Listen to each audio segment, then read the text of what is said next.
What is up, everybody? We are back with our team reviews, and today we are on to the second New York team, the New York Jets. Not second because I think they're inferior, second alphabetically.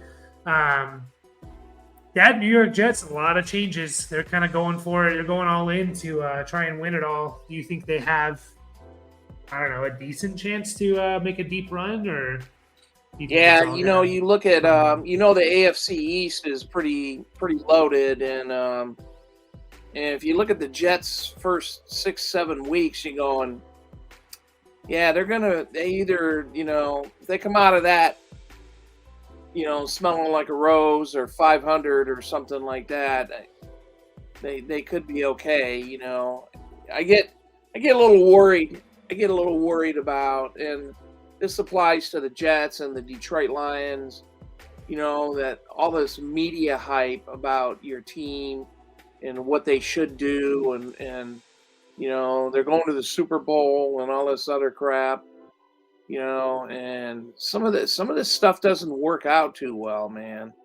So, but the Jets got a really good defense. The Jets, their offensive line is their weak point. So, Yeah. as we all know. Yeah, I'm glad you mentioned that because we should get that out of the way first. Is this is an overarching? We don't talk about it much in fantasy, but it means a lot for the success of the team. Is the offensive line, and that's my biggest worry with this Jets team. Is you have two old tackles that can't stay healthy. Um, Man, that could just derail your entire season because you got Rodgers who's 39. He's not going to be running around like he used to. You need to keep him clean in the pocket, or else he's not going to be happy. So that's a big worry for sure. They were talking about, I think they had the joint practices, Jets and Cleveland this week, because they're playing each other, and they're just, I mean, all the reports coming out, it's just how bad the Jets offensive line is, and Cleveland just destroying them. Miles Garrett and all that, just kind of destroying them in the pass rushing game. So it is concerning for sure. But yeah, I was looking to mention that schedule you mentioned. The Bills, they got the Bills, Cowboys, Patriots, Chiefs, Broncos, Eagles. So you got, I mean, Bills, Cowboys, Eagles are three of the top six teams, seven teams. I don't know, whatever. They're definitely three of the best teams in the NFL. Oh, and the Chiefs, sorry. Four of the top six, seven teams, like maybe 10, whatever number you want to put on. They're four of the best teams in the NFL. You have the Patriots as a divisional rival, which is always going to be tough. And then the Broncos, we'll see. Those are your first six games. So yeah, you want to be at least 3-3, at worst 2-4, and then you can tread water from there. But anyways, we'll get into it. Fantasy football, redraft, mostly. We'll throw in some other dynasty stuff. Half PPR is all our rankings, and average points and all that is what they come from. And we'll start off with the quarterback position. They got Aaron Rodgers, of course, following the shoes of his master Brett Favre of leaving the Packers and going to the Jets. So, Dad Aaron Rodgers had a down year last year. Still finished surprisingly. I think he still finished as like a top 12 quarterback, surprisingly. Oh, he was quarterback 14, but he averaged less than 15 points a game, which is really bad for your starting quarterback. He's in that group that we've been talking about. He's in that Jared Goff, Kirk Cousins, Daniel Jones, Geno Smith range. And I mentioned it in last video with Daniel Jones, like this kind of group are the last trains to leave the station for me. If beyond that, if I don't get one of those guys or one of the top guys, I'm really, really worried about my quarterback situation. Dad, are you okay with Aaron Rodgers as your QB1 this year? You think he can get back to just having a solid year, maybe 28, 30 touchdowns, 4,500 yards type of year? Yeah, I'd be happy if he had those stats, and he probably should, and I mean, he's definitely capable of it. Just kind of going back, I know we're talking about Rodgers. The Jets should have been a playoff team last year, minus their quarterback follies and stuff like that. So you think about what they're coming in with now, with Rodgers, and who won't be making stupid throws like Zach Wilson. Geez, so he should have 30 touchdowns and 4,500 yards. And And do I want him as my QB1? I'd prefer not to, but if it comes to that situation, then I guess it's going to happen. Yeah. If you wait, that's the value of it. That's the trade-off. Like, you don't take one of the top guys because instead of taking Justin Herbert in the 5th, you get a stud running back or receiver. The trade-off is maybe Rodgers is your starting quarterback, which is fine. We're only a year removed from when he had back-to-back MVP, back-to-back MVPs, 2020, 2021, 48 touchdowns, 37 touchdowns, over 4,100, 4,200 yards both those years. So last year, 26 touchdowns, 3,700 yards. Not horrendous, not Rodgers-like, but also his number one receiver was like Alan Lazard, and then 4 weeks of a rookie in Christian Watson and another rookie in Romeo Doubs. Like, it just wasn't there for me. Like, he lost Davante Adams, and I think that really affected him. So I think he has a way better receiving core this year with a lot of guys that were on the Packers last year. But I think he's a solid, if he can give me that 17, 18 points a game, I'm okay because I can get him very late in drafts. So Zach Wilson is the backup, name to know in case Rodgers gets hurt. Apparently he's progressing, but he will get another shot because he was the number 2 overall pick in the draft. So he will get another chance, but not much to talk about there. The running backs are very interesting. We got lucky in that we recorded this after Dalvin Cook signed. Breece Hall is the RB1 here. I've been on record with saying if he stayed healthy all last year, he would be we would be talking about, do we take McCaffrey or Jefferson or Breece Hall?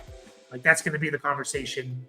But he didn't stay healthy. He had a major knee injury. Everyone knows how I feel with guys coming off of major knee injuries. I'm worried about him. It is nice to see that he's off the pup and practicing. But then they signed Dalvin Cook to a pretty decent deal. 1 year, $8 million, I think. I think like $7 million of that's guaranteed, and then another $1 million in like incentives. Dalvin Cook's been a mainstay as a top 12 running back for 5 years now. When he's healthy, he's been one of the better running backs in the NFL. What do we do, Dad? What do we do with the situation? Are you, jeez, Breece Hall? So let me tell you real quick. The ADPs aren't going to reflect this 100%. This is mostly before Dalvin Cook. Breece Hall was going as a late 3rd rounder. Where do you bump him down to now? 5th round? 6th round?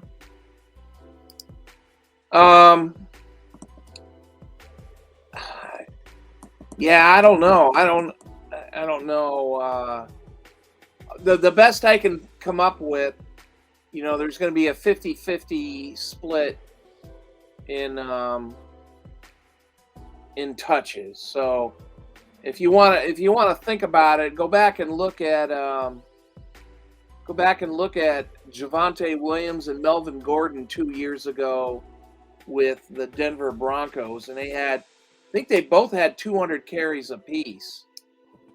I think it was, and that would be ideal. But honestly, you got one guy coming off a major injury, another guy, who's pretty good and stuff like that. Boy, it's hard to say. You can't ignore these guys in a fantasy draft either. So, no, are they going to be your RB? To me, they kind of went from your RB1 on your team, either guy, if Cook was in the Vikings or Breece Hall was, just with the Jets, they'd be your RB1 now. Now they're probably RB2s. Yeah. No, definitely. I mean, it's tough. It really is. Like, we'll just throw some names out there. Like, do you want Breece Hall or Jahmyr Gibbs? Oh, boy. I think I want Gibbs. Do you want Breece Hall or Joe Mixon? I think I'd take Breece Hall. Okay. What about him or Aaron Jones? I think I'd take Aaron Jones. Okay. A couple more. Dameon Pierce, Miles Sanders. Who are you taking there? Wow.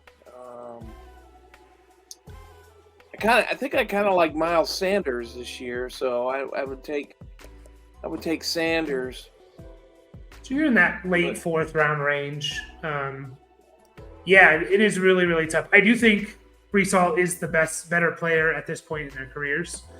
The injury, though, man, throwing the injury on top of it. If Brees Hall didn't have the ACL, I don't think I would have any problem taking Brees Hall as a 3rd-rounder. It's the injury where this could be Dalvin Cook's backfield for the first 3-4 weeks while Brees Hall's kind of eased in.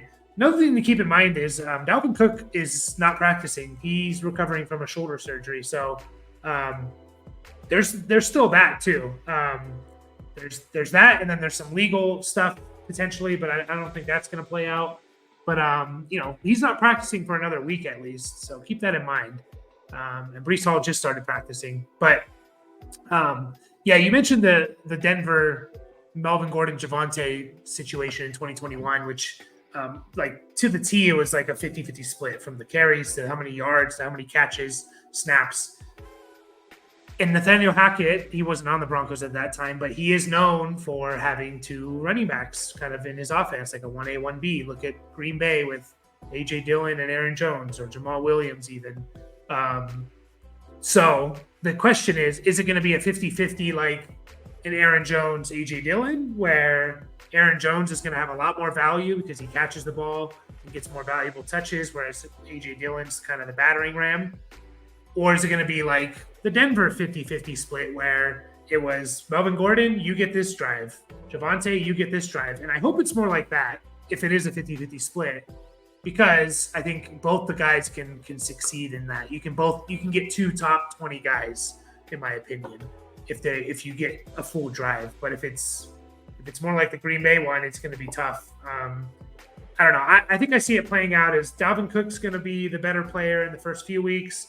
Then it's going to be more of a 50-50 split the next 8 weeks. And then the last 5-6 weeks, I think Brees Hall shows that he's better than Cook and kind of takes over. So I'm still fine with like that 4th, 5th round range, because to me, in my opinion, you're getting a guy that can win you leagues. And you just look at who's going around there. You don't get league winning potential usually in like the 5th, 6th round. You don't get that type of potential like Terry McLaurin, J.K. Dobbins, DJ Moore, Cam Akers. These guys aren't winning you leagues. Good players, maybe they're not winning you leagues. Brees Hall could. He could. So think about it like that. Dalvin Cook, where do you take him, Dad? Do you take him like 7th, 8th round, or are you even further behind on him? No, I wouldn't be much farther back than that. I mean, that seems a little. That seems a little low, I mean, I don't know. He's projected in the 6th round. Right, yeah, I wouldn't have a problem with that. So, yeah, give me Brees Hall over Cook, even at their price points. Like, give me Brees Hall in the 4th versus Cook in the 6th or 7th. Like I think Cook's fine. I just think he's a good player, veteran, but Brees Hall to me is a special running back, and I think that's going to really affect him. So, Michael Carter kind of sucks. He had his moment there for a while, a few weeks, but hopefully he gets traded. I don't think they will traded, but Zonovan Knight, a guy that flashed last year, couldn't even write his name. I'm going to write it now. Israel Abanikanda. Another guy where it's just kind of sucks because I liked Abanikanda. But look who you have to get through. You need multiple injuries to be relevant. So for Dynasty, keep them. On to the receivers. Garrett Wilson is the headliner here. It's Garrett Wilson. He had one of the better rookie years you will see. Over 1,000 yards somehow with Joe Flacco and Mike White and Zach Wilson throwing him the ball at 1,100 yards, not just over 1,000, 1,100 yards. The guy is a stud, and people are drafting him like that. He is currently being drafted as the wide receiver 10 and 20th overall. So people are saying he's a top 10 receiver and he deserves to go in the second round. Do you agree with that, Dad? Oh, absolutely. You knew he was a stud coming out of college, and he's shown it all along. So there's nothing to be worried about here. Just draft him and keep on playing. Yeah, it's not. I mean, the question really comes down to like, okay, these are the receivers kind of going around him, and it's like, who do you take? Do you take Garrett Wilson or do you take Devontae Adams? Probably still Adams, but I wouldn't fault anyone for taking Wilson. How do you feel about that, Dad? Yeah, in the same category, I'd take Garrett Wilson first. I just think,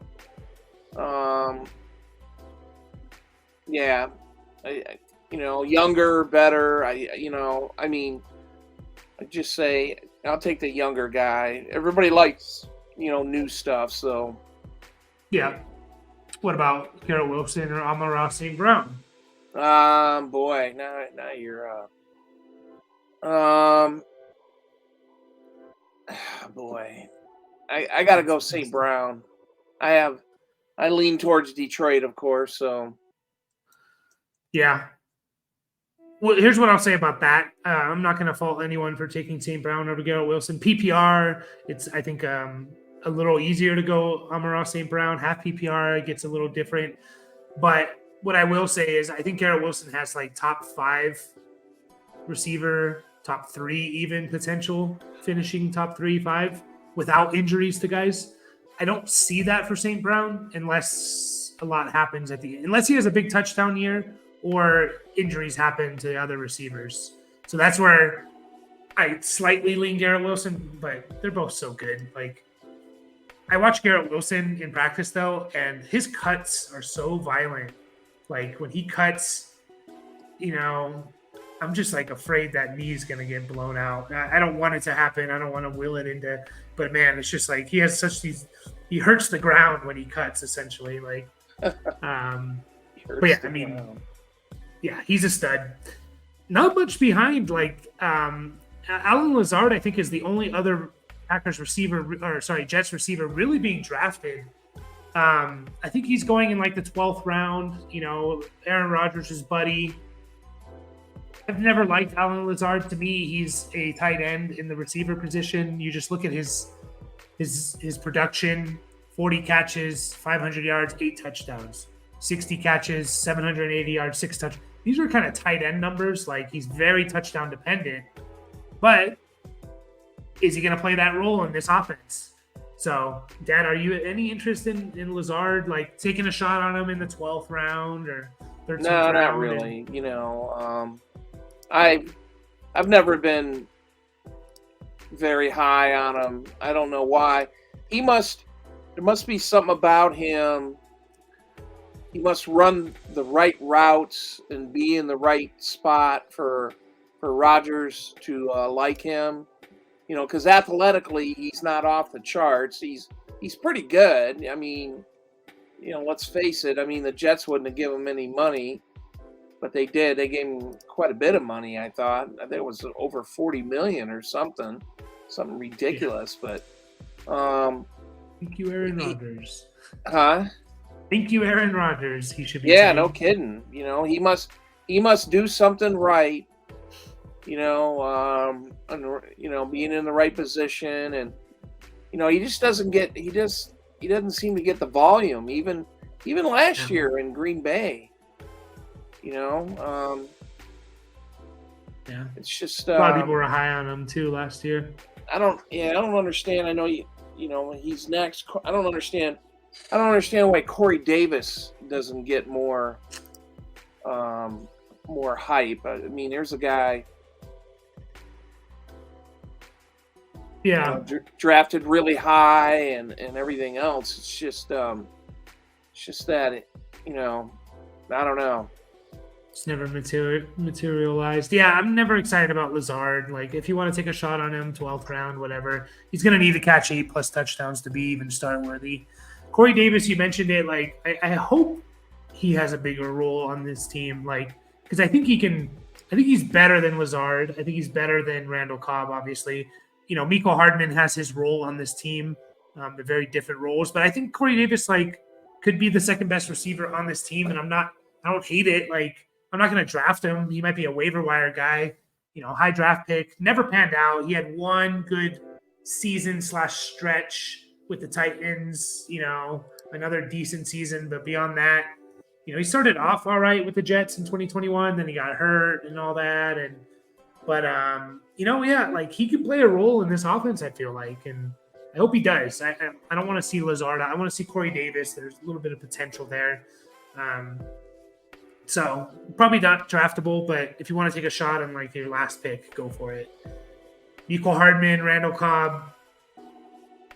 No thanks. I mean, we know what Randall Cobb's going to need a lot of injuries, right, to be even flex worthy. Miko Hardman has his role on his team, and I think he'll be valuable to the Jets and Rodgers, but we know what he's going to be. No thanks to those guys. So, anything else on the receivers, Dad? No, not really. No. Tight ends, you got Conklin and CJ Uzama. Neither of them are being drafted, which is a little surprising, kind of. I mean, you probably get about 20 tight ends drafted, 18 to 20 tight ends drafted. So obviously 32 teams, 32 starting tight ends. There's going to be about 12 to 14 of them starting tight ends that aren't drafted.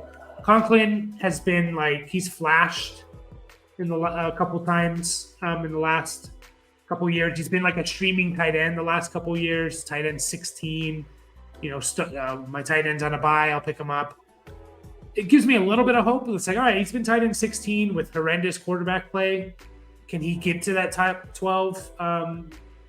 Tight end with Rodgers now? I don't think it's out of the realm of possibility. So probably a waiver wire guy. Anything you want to say on Conklin or Uzama, Dad, or just kind of? Yeah, I think he kind of gets looked over a little bit. I mean, his stats are always they're right there at some of those middle of the road tight ends and stuff like that. So, I mean, if you do draft him, especially as your second tight end, you might be all right. But when you just caught almost 60 passes last year, the last 2 years, so definitely somebody to keep an eye on. Yeah, you're 100% right. Where he's at that like 60 catch, 600 yard threshold that you need for like those just back end tight end, top 12 tight end guys. It's just, can he get some touchdowns? That's what's really going to come. I don't see him really getting much more than that. 60 and 600. Can he get touchdowns? And maybe he could. Like, he could have a touchdown year. So just a guy to keep an eye on. Again, I think he's a waiver wire guy, but I wouldn't be surprised if we're talking about him saying pick him up on waivers, So, but we'll finish up there. Jets, going to be very interesting this year. Hard Knocks team, tough schedule to start. Potential disaster with the offensive line. Really, really going to be really interesting. They're kind of going all in. I understand why they brought in Cook, by the way, because they're trying to win from week one. They can't afford to not win right away. So if Breece Hall's not ready, Cook is a good enough running back to function, in this offense. So any last words on the Jets, Dad? You have them second place? They have place? They have, the offense just has to be better than it was last year, and it certainly has all the tools and parts and everything else. The defense is a playoff defense, so I mean, I'm kind of getting tired of hearing about the Jets, but they should do well. Their first 6-7 weeks, they got a hell of a schedule. Let's we'll see how it all pans out. Indeed. But as always, if you could like the video and subscribe, that'd be fantastic. We're here for you all fantasy season, and we'll be back with the Philadelphia Eagles next up on our list. Catch you guys next time.